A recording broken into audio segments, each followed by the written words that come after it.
ਅਗਲੀ ਖਬਰ ਵੱਲ ਚਲੀਏ। ਕਹਿੰਦੇ ਪਈ ਜਿਹੜੇ ਹਮਾਸ ਦੇ ਲੀਡਰ ਆ, ਕੁਛ ਉਹਨਾਂ ਦਾ ਡੈਲੀਗੇਟ ਉਹ ਮਾਸਕੋ ਦੇ ਵਿੱਚ ਉਹਨਾਂ ਦੇ ਜਿਹੜੇ ਫੋਰਨ ਮਿਨਿਸਟਰੀ ਆ ਉਹਨੂੰ ਮਿਲਿਆ ਹੈਗਾ। ਪਹਿਲਾਂ ਜੋ ਰਸ਼ੀਆ ਵਾਲੇ ਆ ਹਮੇਸ਼ਾ ਹੀ ਡਿਨਾਈ ਕਰਦੇ ਰਹੇ ਕਿ ਸਾਡਾ ਉਹਨਾਂ ਦੇ ਨਾਲ ਕੋਈ ਡਾਇਰੈਕਟ ਲਿੰਕ ਨਹੀਂ ਹੈਗਾ, ਪਰ ਹੁਣ ਮਰੀਆ ਜ਼ਖਰੋਵਾ ਜੋ ਮਾਸਕੋ ਰਸ਼ੀਆ ਦੀ ਫੋਰਨ ਮਿਨਿਸਟਰੀ ਦੀ ਸਪੋਕਸਵੂਮਨ ਆ, ਉਹਨਾਂ ਨੇ ਕਿਹਾ ਵੀ ਮੈਂ ਕਨਫਰਮ ਕਰਦੀ ਹਾਂ ਵੀ ਹਮਾਸ ਪਾਲਸਤੀਨੀਅਨ ਮੂਵਮੈਂਟ ਜੋ ਮਾਸਕੋ ਦੇ ਵਿੱਚ ਵਿਜ਼ਿਟ ਕੀਤੀ ਹੈਗੀ ਉਹਨਾਂ ਨੇ। ਤੇ ਇਹਦੇ ਸੰਬੰਧ ਦੇ ਵਿੱਚ ਹੁਣ ਦੇਖੋ ਵੀ ਕਿੰਨਾ ਕੁ ਜਿਹੜਾ ਰਸ਼ੀਆ ਆ ਹਮਾਸ ਦੀ ਜਿਹੜੀ ਗਰੁੱਪ ਹਮਾਸ ਗਰੁੱਪ ਦੀ ਹੈਲਪ ਕਰਦਾ ਹੈਗਾ। 200 ਤੋਂ ਵੱਧ ਲੋਕ ਹੁਣ ਤੱਕ ਹਜੇ ਵੀ ਕੈਪਟਿਵ ਹੈਗੇ ਆ ਹਮਾਸ ਦੇ ਵਿੱਚ, ਹਮਾਸ ਦੇ ਕੋਲ ਪਾਲਸਤੀਨ ਦੇ ਵਿੱਚ। ਤੇ ਜੋ ਇਜ਼ਰਾਈਲ ਵਾਲੇ ਆ ਕੋਸ਼ਿਸ਼ ਕਰ ਰਹੇ ਆ ਉਹਨਾਂ ਨੂੰ ਛਡਾਉਣ ਦੀ। ਪਰ ਦੂਸਰੇ ਪਾਸੇ ਜੇ ਦੇਖਿਆ ਜਾਵੇ, ਕੱਲ ਰਾਤ ਇੱਕ ਵਾਰੀ ਫਿਰ ਇਜ਼ਰਾਈਲ ਵਾਲਿਆਂ ਨੇ ਜੋ ਸਟ੍ਰਾਈਕ ਕੀਤੀ ਆ ਪਾਲਸਤੀਨ ਦੇ ਵਿੱਚ, ਜਿਹਦੇ ਨਾਲ 40 ਲੋਕਾਂ ਦੇ ਮਾਰੇ ਜਾਣ ਦੀ ਖਬਰ ਆਈ ਹੈਗੀ ਆ। ਇਜ਼ਰਾਈਲ ਵਾਲੇ ਪੂਰੇ ਕੋਸ਼ਿਸ਼ ਕਰ ਰਹੇ ਆ ਗਰਾਊਂਡ ਦੇ ਵਿੱਚ ਐਂਟਰ ਹੋਣ ਦੀ। ਯੂਐਸ ਵਾਲੇ ਪ੍ਰੈਜ਼ੀਡੈਂਟ ਬਾਈਡਨ ਉਹਨਾਂ ਨੇ ਇਹ ਕਿਹਾ ਸੀ ਵੀ ਥੋੜਾ ਰੁਕ ਕੇ ਚੱਲੋ, ਕਿਉਂਕਿ ਜੇ ਜਿਹੜੇ ਫੜੇ ਹੋਏ ਹੈਗੇ ਹੋਸਟੇਜ ਲੋਕ ਆ ਉਹਨਾਂ ਨੂੰ ਜੇ ਛਡਾਇਆ ਜਾ ਸਕਦਾ ਹੋਵੇ। ਯੂਐਸ ਮਿਲਟਰੀ ਨੇ ਆਲਰੇਡੀ 2 ਫੈਸਿਲਿਟੀਜ਼ ਜੋ ਸੀਰੀਆ ਦੇ ਵਿੱਚ ਆ, ਜੋ ਇਰਾਨ ਨੂੰ ਲਿੰਕਡ ਹੈਗੀਆਂ, ਉਹਨਾਂ ਦੇ ਉੱਤੇ ਅਟੈਕ ਕੀਤਾ ਹੈਗਾ। ਡਿਫੈਂਸ ਸੈਕਟਰੀ ਲਾਇਡ ਆਸਟਨ ਉਹਨਾਂ ਨੇ ਇਹ ਕਿਹਾ ਵੀ ਅਸੀਂ ਜਿਹੜਾ ਅਟੈਕ ਕੀਤਾ ਸੈਲਫ ਡਿਫੈਂਸ ਦੇ ਲਈ ਆ, ਤਾਂ ਕਿ ਜਿਹੜੇ ਸਾਡੇ ਪਰਸਨਲ ਹੈਗੇ ਯੂਐਸ ਦੇ ਫੌਜੀ ਇਰਾਕ ਤੇ ਸੀਰੀਆ ਦੇ ਵਿੱਚ ਹੈਗੇ ਉਹਨਾਂ ਦੇ ਉੱਤੇ ਕਿਸੇ ਤਰ੍ਹਾਂ ਦਾ ਜਿਹੜਾ ਡੈਮੇਜ ਜਾਂ ਨੁਕਸਾਨ ਨਾ ਹੋਵੇ। ਤੇ ਆਇਲ ਪ੍ਰਾਈਸਿਸ ਆਲਰੇਡੀ $1 ਪਰ ਗੈਲਨ ਦੇ ਹਿਸਾਬ ਨਾਲ ਚੜ ਗਈਆਂ ਉੱਪਰ। ਵਰਲਡ ਬੈਂਕ ਦੇ ਪ੍ਰੈਜ਼ੀਡੈਂਟ ਨੇ ਵਾਰਨਿੰਗ ਦਿੱਤੀ ਹੈ ਵੀ ਜੇ ਇਦਾਂ ਹੀ ਇਹ ਚੱਲਦਾ ਰਿਹਾ ਤਾਂ ਪ੍ਰਾਈਸਿਸ ਹੋਰ ਵੀ ਉੱਪਰ ਜਾਣਗੀਆਂ। ਜੀ ਹੁਣ ਤੱਕ 7000 ਤੋਂ ਵੱਧ ਲੋਕਾਂ ਦੀ ਮੌਤ ਹੋ ਚੁੱਕੀ ਆ। ਪਾਲਸਤੀਨੀਅਨ ਹੈਲਥ ਮਿਨਿਸਟਰੀ ਨੇ 212 ਪੇਜ ਦੀ ਇੱਕ ਲਿਸਟ ਜਾਰੀ ਕੀਤੀ ਆ, ਜਿਹਦੇ ਵਿੱਚ ਜਿੰਨੇ ਵੀ ਲੋਕ ਮਾਰੇ ਗਏ ਆ ਉਹਨਾਂ ਦੀ ਪੂਰੀ ਲਿਸਟ ਉਹਦੇ ਵਿੱਚ ਸ਼ੋ ਕੀਤੀ ਗਈ ਹੈਗੀ। ਜੀ ਬਿਲਕੁਲ। ਉੱਦਾਂ ਕੱਲ ਪਰਸੋਂ ਪ੍ਰੈਜ਼ੀਡੈਂਟ ਬਾਈਡਨ ਕਹਿ ਰਹੇ ਸੀਗੇ, ਕਹਿੰਦੇ ਵੀ ਇਹੀ ਜੋ ਉਹ ਦੱਸ ਰਹੇ ਆ ਗਾਜ਼ਾ 'ਚ ਕਹਿ ਰਹੇ ਆ ਲੋਕ, ਉਹਨਾਂ ਦੀ ਗੱਲ ਤੇ ਅਸੀਂ ਪੂਰਾ ਯਕੀਨ ਜਿਹੜਾ ਉਹ ਨਹੀਂ ਕਰਦੇ।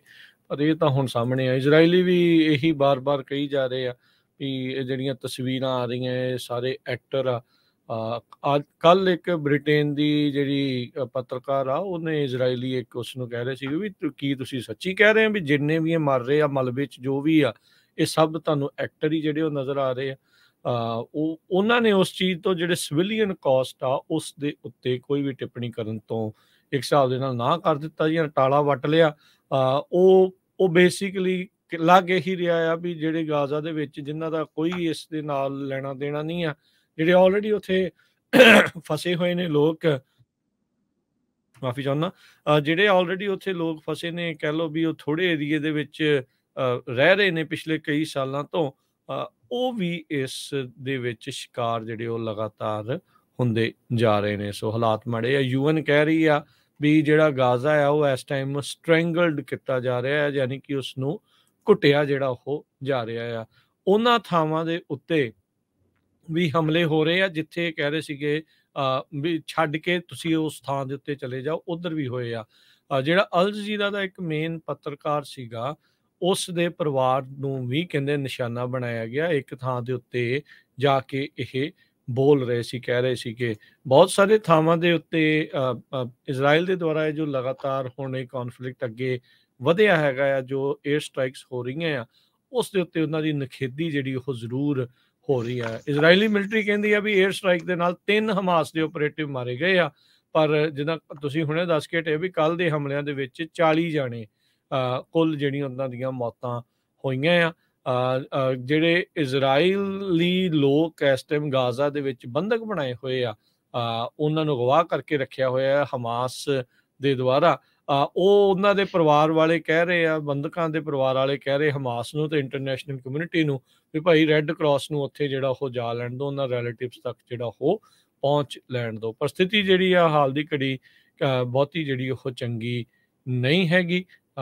ਵੈਸਟ ਬੈਂਕ ਦੇ ਵਿੱਚ ਵੀ ਹਾਲਾਤ ਚੰਗੇ ਨਹੀਂ ਆ, ਉੱਥੇ ਵੀ ਐਸਕਲੇਸ਼ਨਸ ਜਿਹੜੀਆਂ ਉਹ ਹੋ ਰਹੀਆਂ ਆ। ਕਹਿੰਦੇ ਵੀ ਮਰਨ ਵਾਲਿਆਂ ਦੀ, ਪੈਲਸਤੀਨੀਆਂ ਦੇ ਮਰਨ ਵਾਲਿਆਂ ਦੀ ਸੰਖਿਆ ਵੈਸਟ ਬੈਂਕ ਦੇ ਵਿੱਚ 7 ਅਕਤੂਬਰ ਤੋਂ ਬਾਅਦ ਦੇ ਵਿੱਚ 110 ਹੋ ਚੁੱਕੀ ਹੈ, ਜਿੱਥੇ ਉਹ 1900 ਤੋਂ ਵੱਧ ਜਿਹੜੇ ਆ ਹੋਰ ਜ਼ਖਮੀ ਹੋਏ ਨੇ। ਜੀ ਇਜ਼ਰਾਈਲੀ ਜਿਹੜੇ ਸੈਟਲਰਸ ਜਿਨ੍ਹਾਂ ਨੂੰ ਵੈਸਟ ਬੈਂਕ ਦੇ ਵਿੱਚ ਘੱਲਿਆ ਗਿਆ ਹੈਗਾ ਉਸ ਦੇ ਵਿੱਚ ਹਰਜੋਤ ਸਿੰਘ ਜੀ ਕਿਹਾ ਜਾ ਰਿਹਾ ਵੀ ਉਹਨਾਂ ਨੂੰ ਮਸ਼ੀਨ ਗੰਨਾਂ ਫੜਾ ਕੇ ਜਿਹੜੇ ਪੈਲਸਤੀਨੀ ਰਹਿ ਰਹੇ ਆ ਉਹਨਾਂ ਨੂੰ ਵੀ ਉੱਥੇ ਉਸ ਦੇ ਜ਼ਰੀਏ ਤੰਗ ਪਰੇਸ਼ਾਨ ਕੀਤਾ ਜਾ ਰਿਹਾ ਹੈਗਾ ਸੋ ਸਥਿਤੀ ਜਿਹੜੀ ਉਹ ਕਾਫੀ ਮਾੜੀ ਹੈਗੀ ਅਲ ਜਜ਼ੀਰਾ ਕਹਿ ਰਿਹਾ ਆ ਵੀ ਕਤਰ ਦੇ ਦੁਆਰਾ ਮੀਡੀਏਟ ਕਰਨ ਦੀ ਕੋਸ਼ਿਸ਼ ਕੀਤੀ ਜਾ ਰਹੀ ਹੈ ਸੀਜ਼ ਫਾਇਰ ਨੂੰ ਲੈ ਕੇ, ਤੇ ਪ੍ਰਿਜ਼ਨਰ ਐਕਸਚੇਂਜ ਡੀਲ ਜਿਹੜੀ ਇਜ਼ਰਾਈਲ ਤੇ ਹਮਾਸ ਦੇ ਦਰਮਿਆਨ ਹੋ ਸਕਦੀ ਆ। ਕਹਿੰਦੇ ਵੀ ਐਡਵਾਂਸਡ ਸਟੇਜ ਦੇ ਉੱਤੇ ਇਹ ਪ੍ਰੋਗਰੈਸ ਕਰਕੇ ਪਹੁੰਚੀ ਆ। ਅਜੇ ਵੀ ਗਾਜ਼ਾ ਦੇ ਵਿੱਚ ਬਹੁਤ ਘੱਟ ਰਾਹਤ ਸਮੱਗਰੀ ਜਾਂ ਰਾਹਤ ਕੌਨਵਾਇਜ਼, ਏਡ ਕੌਨਵਾਇਜ਼ ਜਿਹੜੇ ਆ ਉਹਨਾਂ ਨੂੰ ਜਾਣ ਦਿੱਤਾ ਜਾ ਰਿਹਾ ਜਿੱਥੇ ਲਗਾਤਾਰ ਬੰਬਾਰਡਮੈਂਟ ਦਾ ਸਾਹਮਣਾ ਉੱਥੇ ਕਰਨਾ ਪੈ ਰਿਹਾ ਹੈਗਾ ਹਮਾਸ ਦਾ ਡੈਲੀਗੇਸ਼ਨ ਅਕਤੂਬਰ 7 ਤੋਂ ਬਾਅਦ ਪਹਿਲੀ ਵਾਰੀ ਇੰਟਰਨੈਸ਼ਨਲ ਲੈਵਲ ਦੇ ਉੱਤੇ ਰਸ਼ੀਆ ਦੇ ਜਿਹੜੇ ਆਫੀਸ਼ੀਅਲਸ ਆ ਉਹਨਾਂ ਦੇ ਨਾਲ ਮਿਲਿਆ ਹੈਗਾ। ਦੁਨੀਆ ਦੇ ਲੀਡਰ ਯੂਨਾਈਟਿਡ ਨੇਸ਼ਨ ਦੇ ਵਿੱਚ ਜਨਰਲ ਅਸੈਂਬਲੀ ਦੇ ਲਈ ਇਕੱਠੇ ਹੋਏ। ਕੱਲ ਤੇ ਅੱਜ ਇੱਕ ਐਮਰਜੈਂਸੀ ਸੈਸ਼ਨ ਸੱਦਿਆ ਗਿਆ ਹੈ ਇਜ਼ਰਾਈਲ ਤੇ ਗਾਜ਼ਾ ਦੇ ਸੰਬੰਧ ਦੇ ਵਿੱਚ, ਤੇ ਜਾਰਡੀਨੀਅਨ ਬੈਕ ਡਰਾਫਟ ਰੈਜ਼ੋਲੂਸ਼ਨ ਦੇ ਉੱਤੇ ਕਹਿੰਦੇ ਵੀ ਇਸ ਡਿਸਕਸ਼ਨ ਹੋਊਗਾ। 9 ਅਰਬ ਨੇਸ਼ਨਸ ਨੇ ਜੁਆਇੰਟ ਸਟੇਟਮੈਂਟ ਜਾਰੀ ਕੀਤੀ ਹੈ ਜਿਹਦੇ ਵਿੱਚ ਉਹਨਾਂ ਨੇ ਕੰਡਮ ਕੀਤਾ ਵੀ ਸਿਵਲੀਅਨ ਦੇ ਉੱਤੇ ਜਿਹੜਾ ਅਟੈਕ ਹੋ ਰਿਹਾ ਇਹ ਇੰਟਰਨੈਸ਼ਨਲ ਲਾ ਦੀ ਵਾਇਲੇਸ਼ਨ ਹੈਗੀ ਪਾਲਸਤੀਨੀਅਨ ਫੋਰਨ ਮਿਨਿਸਟਰ ਰਿਆਦ ਅਲ ਮਲੀਕੀ ਹੌਗ ਦੇ ਵਿੱਚ ਗਏ ਹੈਗੇ ਤੇ ਉਹ ਇੰਟਰਨੈਸ਼ਨਲ ਕ੍ਰਿਮੀਨਲ ਕੋਰਟ ਦੇ ਪ੍ਰੋਸੀਕਿਊਟਰ ਕਰੀਮ ਖਾਨ ਨੂੰ ਮਿਲੇ ਹੈਗੇ ਉਹਨਾਂ ਨੇ ਇਹ ਕਿਹਾ ਵੀ ਅਸੀਂ ਪੂਰੀ ਜਿਹੜੀ ਇੰਟਰਨੈਸ਼ਨਲ ਸਪੋਰਟ ਕਰਨ ਦੇ ਲਈ, ਜਿਹੜੀ ਇਕੱਠੀ ਕਰਨ ਦੇ ਲਈ ਕੋਸ਼ਿਸ਼ ਕਰ ਰਹੇ ਤਾਂ ਕਿ ICC ਇਨਵੈਸਟੀਗੇਟ ਕਰੇ ਕਿਸ ਤਰ੍ਹਾਂ ਜਿਹੜੇ ਪਾਲਸਤੀਨ ਦੇ ਵਿੱਚ ਲੋਕਾਂ ਨੂੰ ਬਿਨਾਂ ਕਿਸੇ ਗੱਲ ਦੇ ਬੰਬਾਰਡਮੈਂਟ ਦੇ ਨਾਲ ਮਾਰਿਆ ਜਾ ਰਿਹਾ ਹੈਗਾ ਡੈਥ ਟੋਲ ਜਿਹੜੇ ਪਾਲਸਤੀਨੀਅਨ ਵੈਸਟ ਬੈਂਕ ਦੇ ਵਿੱਚ ਮਾਰੇ ਗਏ ਅਕਤੂਬਰ 7 ਤੋਂ ਲੈ ਕੇ ਇਹ ਬਹੁਤ ਵੱਡੀ ਗਿਣਤੀ 7000 ਆਫੀਸ਼ੀਅਲ ਫਿਗਰ ਕਹਿੰਦੇ ਉਹ ਤੋਂ ਵੀ ਜ਼ਿਆਦਾ ਹੋ ਸਕਦੇ 15000 ਤੋਂ ਵੱਧ ਜਿਹੜੇ ਲੋਕ ਉਹ ਫੱਟੜ ਹੋਏ ਹੈਗੇ ਤੇ ਹਰ ਰੋਜ਼ ਜਿਹੜੀ ਇਜ਼ਰਾਈਲ ਦੀਆਂ ਫੋਰਸਿਸ ਉੱਥੇ ਅਟੈਕ ਕਰ ਰਹੀਆਂ ਜੀ। ਉਧਰ ਸਾਊਦੀ ਅਰੇਬੀਆ ਨੇ US ਨੂੰ ਚੇਤਾਵਨੀ ਦਿੱਤੀ ਹੈ, ਕਹਿੰਦੇ ਵੀ ਜਿਹੜੇ ਇਜ਼ਰਾਈਲੀ ਇਨਵੇਜਨ ਗਾਜ਼ਾ ਦੀ ਉਹ ਕੈਟਾਸਟ੍ਰੋਫਿਕ ਹੋਊਗੀ। ਆਪਣੇ ਅਮਰੀਕਨ ਕਾਊਂਟਰਪਾਰਟਸ ਨਾਲ ਗੱਲ ਕਰਦੇ ਹੋਏ ਸਾਊਦੀ ਅਧਿਕਾਰੀਆਂ ਨੇ ਕਿਹਾ ਵੀ ਜਿਹੜੀ ਗਰਾਊਂਡ ਵਾਰ ਉਹ ਮਿਡਲ ਈਸਟ ਦੇ ਵਿੱਚ ਜਿਹੜੀ ਸਟੇਬਿਲਿਟੀ ਸਥਿਰਤਾ ਉਸ ਦੇ ਲਈ ਬਹੁਤ ਨੁਕਸਾਨਦੇਹ ਸਾਬਤ ਹੋਊਗੀ। It will be a big blow. Saudi official ਨੇ ਕਹਿੰਦੇ ਵੀ ਬਹੁਤ ਫਰਮਲੀ ਵਾਰਨ ਕੀਤਾ US ਨੂੰ ਪਿਛਲੇ ਦਿਨਾਂ ਦੇ ਵਿੱਚ ਇਜ਼ਰਾਈਲੀ ਗਰਾਊਂਡ ਇਨਕਰਜਨ ਨੂੰ ਲੈ ਕੇ। ਪਿਛਲੇ ਕਈ ਹਫ਼ਤਿਆਂ ਤੋਂ, ਕਈ ਦਿਨਾਂ ਤੋਂ ਇਜ਼ਰਾਈਲੀ ਫੌਜਾਂ ਜਿਹੜੀਆਂ ਗਾਜ਼ਾ ਪੱਟੀ ਤੇ ਇਜ਼ਰਾਈਲ ਦੇ ਦਰਮਿਆਨ ਜਿਹੜੀ ਫੈਂਸ ਉਸ ਦੇ ਉੱਤੇ ਤੈਨਾਤ ਨੇ ਤੇ ਉਹ ਇੰਤਜ਼ਾਰ ਕਰ ਰਹੀਆਂ ਆਰਡਰ ਦੀਆਂ ਵੀ ਕਦੋਂ ਗਰਾਊਂਡ ਇਨਵੇਜਨ ਜਿਹੜੀ ਉਹ ਸ਼ੁਰੂ ਕੀਤੀ ਜਾਵੇ, ਜਾਂ ਇਹ ਵੀ ਹੋ ਸਕਦਾ ਵੀ ਇਹ ਇੱਕ ਪਲੋਏ ਹੋਵੇ ਹਮਾਸ ਨੂੰ ਉੱਥੋਂ ਜਿਹੜਾ ਉਹ ਖਦੇੜਨ ਦੇ ਵਿੱਚ ਵੀ। ਟੈਨਸ਼ਨਸ ਕਹਿੰਦੇ ਵੀ ਇਸ ਦੇ ਰਿਪਲ ਇਫੈਕਟ ਕਈ ਥਾਵਾਂ ਦੇ ਉੱਤੇ ਗਾਜ਼ਾ ਤੋਂ ਬਾਹਰ ਜਿਹੜੇ ਉਹ ਜਾਣਗੇ। ਇਹ ਇਸ ਵਾਰੀ ਜਿਹੜਾ ਹਰਜੋਤ ਸਿੰਘ ਜੀ, ਚਾਹੇ ਇਜ਼ਰਾਈਲ ਦੇ ਨਾਲ ਪੂਰਾ ਵੈਸਟ ਹੀ ਖੜਾ ਉਹ ਕਹਿੰਦਾ ਵੀ ਇਹਨਾਂ ਦਾ ਰਾਈਟ ਟੂ ਸੈਲਫ ਡਿਫੈਂਸ ਹੈਗਾ ਪਰ ਉਸਦੇ ਜਿਹੜੇ ਰਿਪਲਸ ਅਰਬ ਮੁਲਕਾਂ ਦੇ ਵਿੱਚ ਦਿਖ ਰਹੇ ਬਹੁਤ ਸਾਰੇ ਜਿਹੜੇ ਅਰਬ ਮੁਲਕ ਉਹ ਜੋ ਇਸ ਟਾਈਮ ਉੱਥੇ ਅਤਿਆਚਾਰ ਹੋ ਰਿਹਾ ਜਾਂ ਕਹਿ ਲਓ ਵੀ ਲੋਕਾਂ ਦੀਆਂ ਜਾਨਾਂ ਜਿਹੜੀਆਂ ਉਹ ਜਾ ਰਹੀਆਂ ਨਿਰਦੋਸ਼ ਜਾਨਾਂ ਜਾ ਰਹੀਆਂ ਉਹਦੇ ਤੋਂ ਕਾਫੀ ਖਫਾ ਨਜ਼ਰ ਆ ਰਹੇ ਤੇ ਬਾਰ-ਬਾਰ ਇਹ ਜਿਹੜੀ ਗੱਲ ਉਹ ਕਹੀ ਜਾ ਰਹੀ ਵੀ ਭਾਈ ਸੀਜ਼ ਫਾਇਰ ਹੋਣੀ ਚਾਹੀਦੀ ਜਾਂ ਇੱਦਾਂ ਅੰਨ੍ਹੇਵਾਹ ਏਅਰ ਸਟ੍ਰਾਈਕਸ ਉਹ ਬੰਦ ਹੋਣੀਆਂ ਚਾਹੀਦੀਆਂ ਤੇ ਹੁਣ ਸਾਊਦੀ ਅਰੇਬੀਆ ਨੇ ਵੀ ਇੱਕ ਵਾਰੀ US ਨੂੰ ਦੁਬਾਰਾ ਵਾਰਨਿੰਗ ਦਿੰਦੇ ਹੋਏ ਕਿਹਾ ਵੀ ਜਿਹੜੀ ਗਾਜ਼ਾ ਦੇ ਵਿੱਚ ਇਨਵੇਜਨ ਉਹ ਬਹੁਤ ਹੀ ਮੰਦਭਾਗੀ ਉਸ ਪੂਰੇ ਇਲਾਕੇ ਦੇ ਲਈ ਹੋਊਗੀ।